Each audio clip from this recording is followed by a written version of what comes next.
Assalamualaikum warahmatullahi wabarakatuh.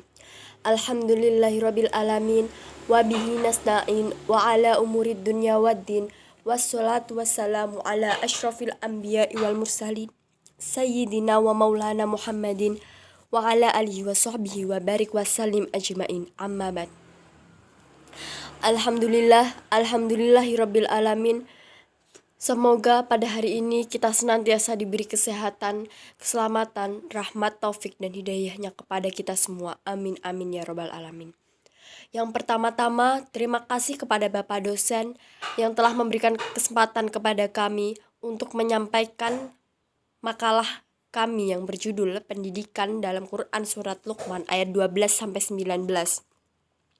yang disusun oleh yang pertama Fathiatun Nikmah, yang kedua Amrina Rosyada, yang ketiga Mailinda Setia Ivanka, dan yang keempat Rahma Ainun Salsabila.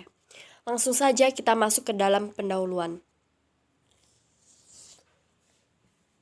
Pendidikan adalah usaha sadar untuk membina pribadi muslim yang memiliki akidah yang kuat, taat beribadah, memiliki kepekaan sosial, serta tampil sebagai pribadi yang berakhlak mulia. Al-Quran mengabadikan Luqman sebagai sosok pribadi yang memberikan hikmah oleh Allah Subhanahu wa Ta'ala. Bahkan Al-Quran menunjukkan peran yang dimainkan oleh Luqman khususnya dalam pembinaan anak agar tumbuh dan berkembang sebagai pribadi yang berakhlak mulia. Dalam upayanya menanamkan ajaran Islam serta petunjuk pelaksanaan dari aspek kognitif, afektif, dan psikomotorik selalu dilakukan dengan penuh cinta dan kasih sayang, jauh dari kekerasan dan pemaksaan. Dari latar belakang masalah di atas dapat diambil rumusan masalah sebagai berikut.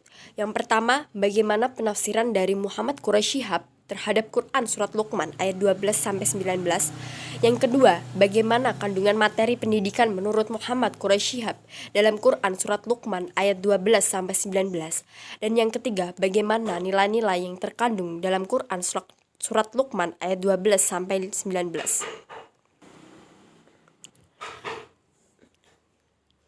Penafsiran Quran Surat Al-Luqman ayat 12-19. Sebelum kita masuk ke dalam tafsir ayat, mengapa kita mengambil ayat 12-19? Mengapa kita tidak mengambil salah satunya atau hanya mengambil satu ayat seperti contoh ayat 12 saja? Karena dalam Quran Surat Al-Luqman ayat 12-19 ini mengandung keterkaitan satu sama lain yang tidak bisa dipisahkan. Maka dari itu kita mengambil ayat 12-19 dengan penafsiran yang pertama. Dan sungguh telah kami berikan hikmah kepada Luqman, yaitu bersyukurlah kepada Allah, dan barang siapa bersyukur kepada Allah, maka sesungguhnya dia bersyukur untuk dirinya sendiri, dan barang siapa tidak bersyukur atau kufur, maka sesungguhnya Allah Maha Kaya, Maha Terpuji. Dan ingatlah ketika Luqman berkata kepada anaknya, ketika dia memberi pelajaran kepadanya, "Wahai anakku, jangan engkau mempersekutukan Allah. Sesungguhnya mempersekutukan Allah adalah benar-benar kezaliman yang besar. Dan kami perintahkan kepada manusia agar berbuat baik kepada kedua orang tuanya. Ibunya telah mengandungnya dalam keadaan lemah yang bertambah-tambah dan menyapihnya dalam usia 2 tahun. Bersyukurlah kepadaku dan kepada kedua orang tuamu, hanya kepada aku kembalimu." Keterangan menyapih dalam usia 2 tahun artinya selambat-lambat waktu menyapih ialah sampai anak berumur 2 tahun.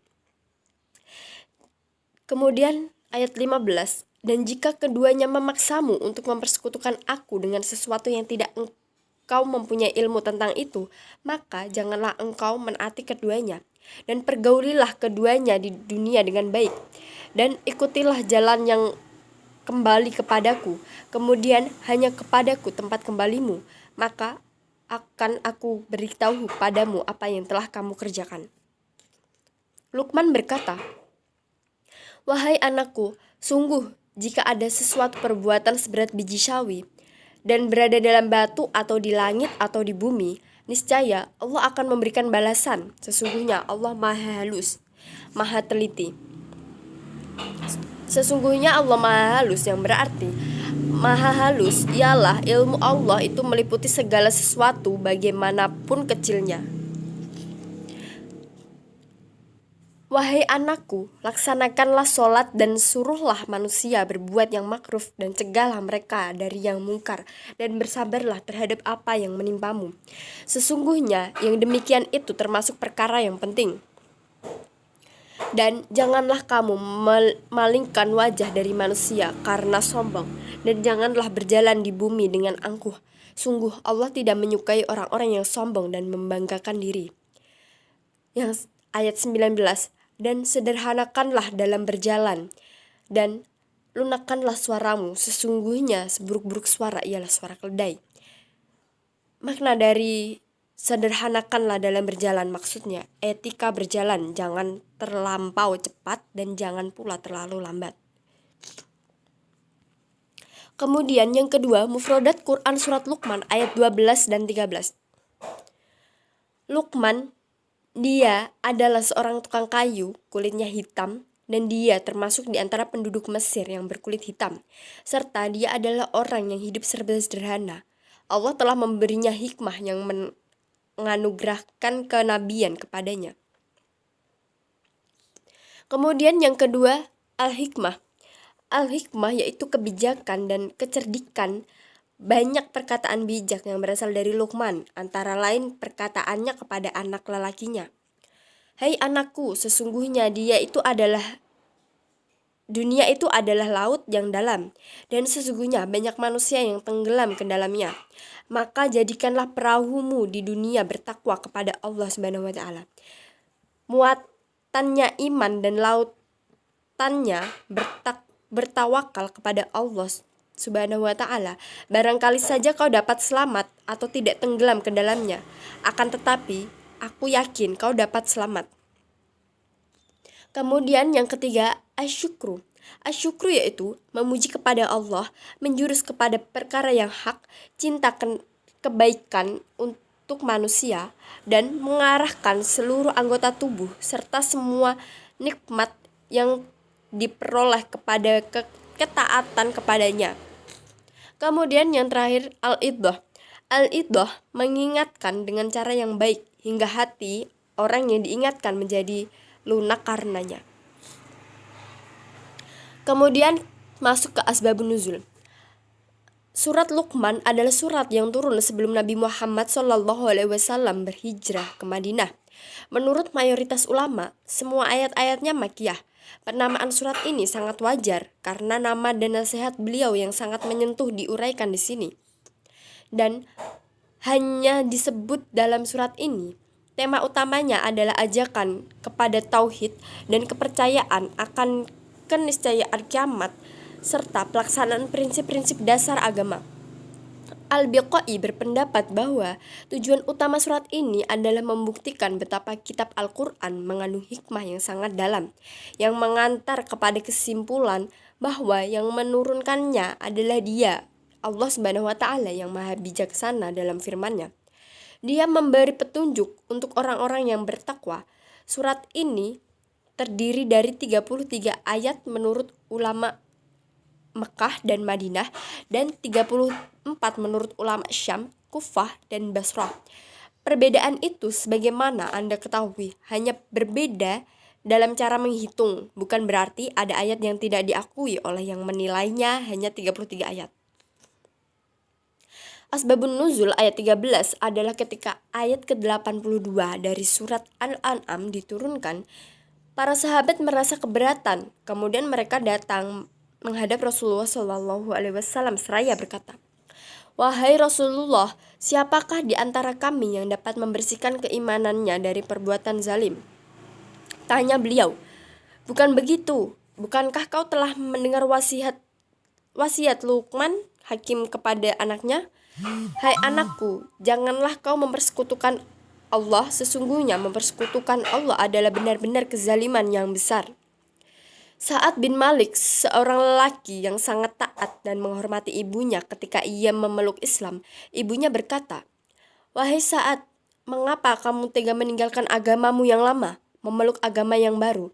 Wahai anakku, meninggalkan agamamu yang lama, memeluk agama yang baru, pilihlah salah satu.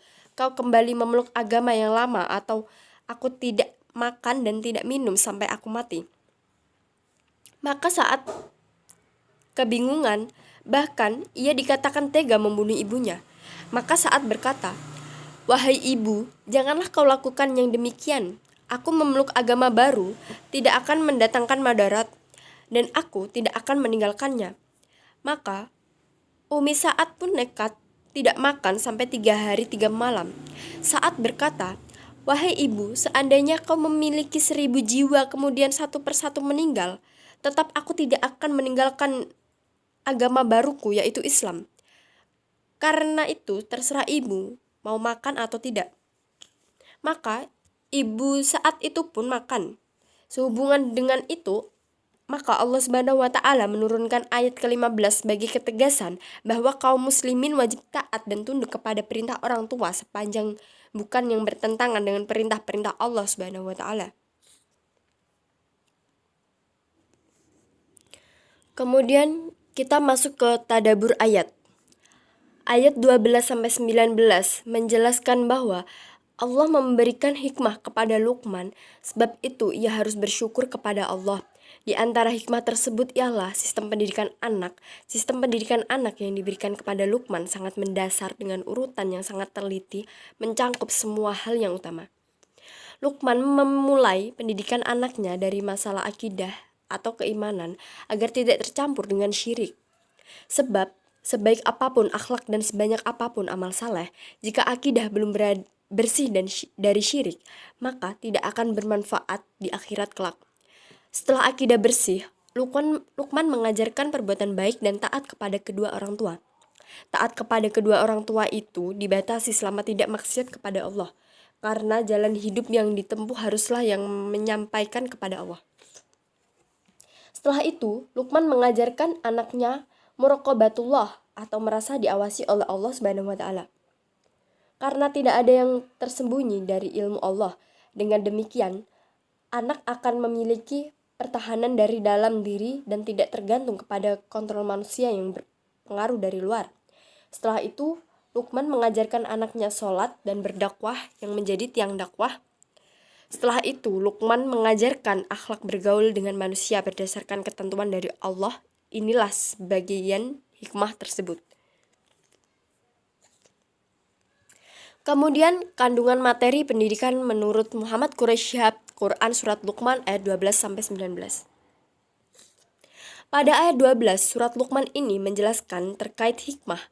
Kelompok ayat-ayat ini menguraikan tentang salah seorang yang bernama Luqman yang dianugerahi oleh Allah Subhanahu wa taala sebuah hikmah, yaitu berupa rasa syukur untuk kemaslahatan dirinya sendiri, dan barang siapa yang tidak bersyukur, maka yang merugi ialah dirinya sendiri, dan tidak sedikit pun merugikan Allah Subhanahu wa taala. Kemudian ayat 13 surat Luqman menjelaskan terkait larangan mempersekutukan Allah yang diambil dari nasihat Luqman terhadap anaknya. Kata ya'isbuhu terambil dari kata wa'az, yaitu nasihat menyangkut berbagai kebijakan dengan cara menyentuh hati. Ada yang mengartikan sebagai ucapan yang mengandung peringatan dan ancaman. Sementara ulama memahami kata wa'az dalam arti ucapan yang mengandung peringatan dan ancaman. Kata tersebut mengisyaratkan bahwa anak Luqman ialah seorang musyrik, sehingga ayahnya menasihatinya sampai sang anak mengakui tauhid. Menurut Muhammad Quraish Shihab, dugaan tersebut tidak memiliki dasar yang kuat. Nasihat dan ancaman tidak harus dikaitkan dengan kemusyrikan. Kemudian ayat 14 terkait tentang sebuah wasiat yaitu tentang berbakti kepada kedua orang tua, ibu dan bapak. Kata wahnan berarti kelemahan atau kerapuhan. Yang dimaksud di sini kurangnya kemampuan memikul beban kehamilan, penyusuan, dan pemeliharaan anak.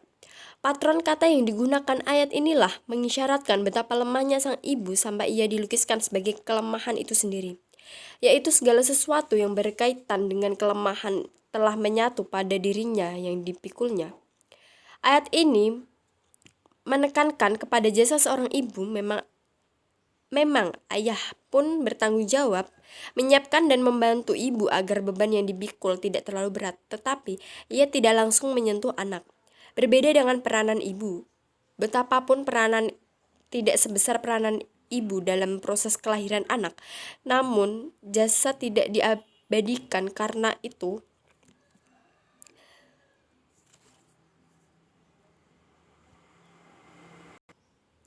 kedua orang tua bersedia mengorbankan apa saja demi anaknya tanpa keluhan, sehingga ayat ini menekankan pentingnya berbakti kepada ibu dan bapak. Kemudian ayat 15 berkaitan tentang pengecualian menaati perintah kedua orang tua, serta menggarisbawahi wasiat Luqman kepada anaknya tentang keharusan meninggalkan kemusyrikan dalam bentuk serta kapan dan dimanapun. Dan jika keduanya, apalagi kalau salah satunya, lebih-lebih kalau orang lain bersungguh-sungguh memaksakan untuk mempersekutukan Allah dengan sesuatu yang tidak ada pengetahuannya tentang itu, maka janganlah engkau mematuhi keduanya. Namun demikian, jangan memutuskan hubungan dengannya atau tidak menghormatinya. Tetapi tetaplah berbakti kepada keduanya selama tidak bertentangan dengan ajaran agamamu, dan pergaulilah keduanya di dunia, yakni selama mereka hidup dan dalam urusan keduniaan, bukan akidah dengan cara pengetahuan yang baik, tetapi jangan sampai hal ini mengorbankan prinsip agamamu. Kemudian ayat 16 menguraikan tentang kedalaman ilmu Allah Subhanahu wa taala. Luqman berkata, "Wahai anakku, sesungguhnya jika ada sesuatu perbuatan baik dan buruk, walau seberat biji sawi, dan berada pada tempat yang paling tersembunyi, misalnya dalam batu karang sekecil, sesempit, dan sekokoh apapun batu itu, atau di langit yang sedemikian luas dan tinggi, atau di dalam perut bumi yang sedemikian dalam, dimanapun keberadaannya, niscaya Allah akan mendatangkan lalu memperhitungkan dan memberinya balasan. Sesungguhnya Allah Maha Halus, menjangkau segala sesuatu, lagi Maha mengetahui segala sesuatu, sehingga tidak ada satupun yang luput darinya." Kemudian ayat 17 berbicara untuk melaksanakan amal saleh yang puncaknya adalah sholat, serta amal-amal kebijakan yang tercermin dalam amar ma'ruf nahi mungkar. Juga nasihat berupa perisai yang berstrategi seseorang dari kegagalan, yaitu sabar dan tabah. Ma'ruf adalah yang baik menurut pandangan umum suatu masyarakat dan telah mereka kenal luas.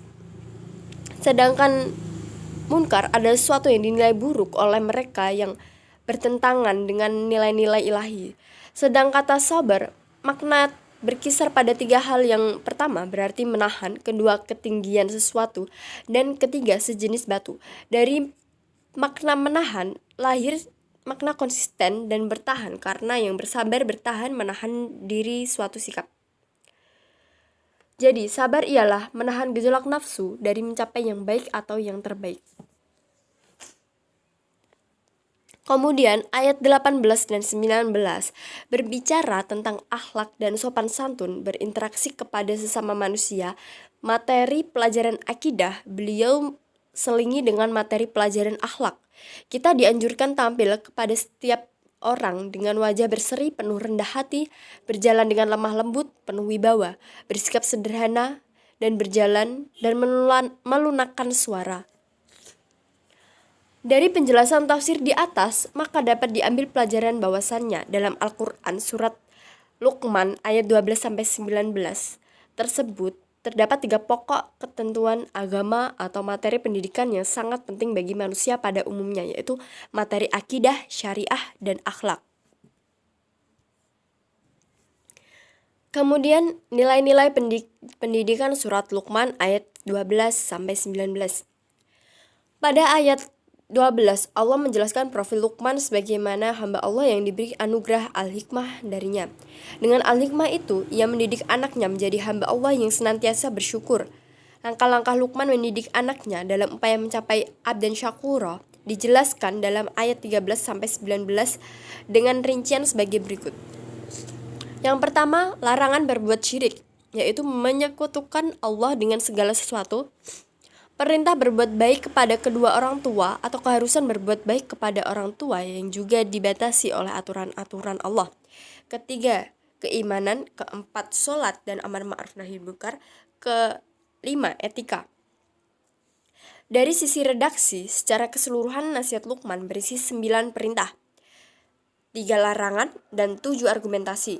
9 perintah tersebut adalah: yang pertama, berbuat baik kepada orang tua, kedua, bersyukur kepada Allah dan orang tua, ketiga, berkomunikasi dengan baik kepada orang tua, keempat, mengikuti pola hidup anbiya dan solihin, kelima, menegakkan sholat, keenam, amar ma'ruf, ketujuh, nahi mungkar, kedelapan, sederhana dalam kehidupan, dan kesembilan, bersikap sopan dalam berkomunikasi. Adapun yang berbentuk larangan adalah: yang pertama, larangan syirik, yang kedua, larangan bersikap sombong, yang ketiga, larangan berlebihan dalam kehidupan. Sedangkan ketujuh argumen tersebut adalah: yang pertama, barang siapa bersyukur, sungguh syukurnya itu untuk dirinya sendiri, dan barang siapa kufur, sesungguhnya Allah Maha Kaya dan Maha Terpuji. Yang kedua, sesungguhnya syirik itu ialah kezaliman yang besar. Yang ketiga, kepadanya manusia dikembalikan untuk mempertanggungjawabkan apa yang telah diperbuatnya selama hidup di dunia. Yang keempat, sesungguhnya Allah Maha mengetahui segala sesuatu. Yang kelima, sesungguhnya semua itu merupakan azmil umur atau merupakan sesuatu yang telah diwajibkan. Yang keenam, sesungguhnya Allah tidak menyukai orang-orang yang sombong. Dan yang ketujuh, sesungguhnya sejelek-jeleknya suara adalah suara keledai. Berangkat dari beberapa rincian di atas, materi pendidikan yang terdapat dalam Quran surat Luqman yang telah disampaikan oleh Luqman Al-Hakim kepada anaknya terdapat dikategorisasikan sebagai berikut. Yang pertama, akidah.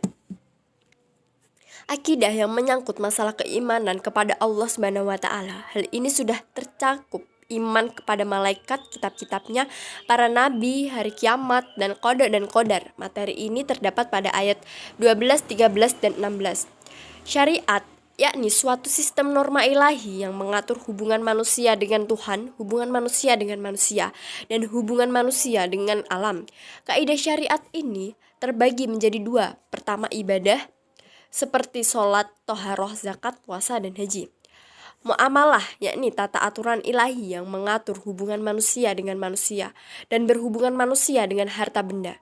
Aspek syariah ini termaktub pada ayat 14, 15, dan 16.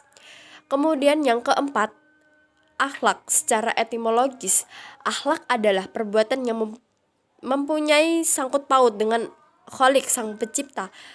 Akhlak ini mencakup akhlak manusia terhadap Khaliknya, akhlak manusia terhadap makhluk. Aspek ini terdapat pada ayat 14, 15, dan 18 dan 19. Baik ibadah, muamalah, dan akhlak pada hakikatnya bertitik tolak dari akidah. Baik, itu sedikit pemaparan dari kami. Apabila ada salah-salah kata, kami mohon maaf yang sebesar-besarnya. Wabillahi taufiq wal hidayah. Wassalamualaikum warahmatullahi wabarakatuh.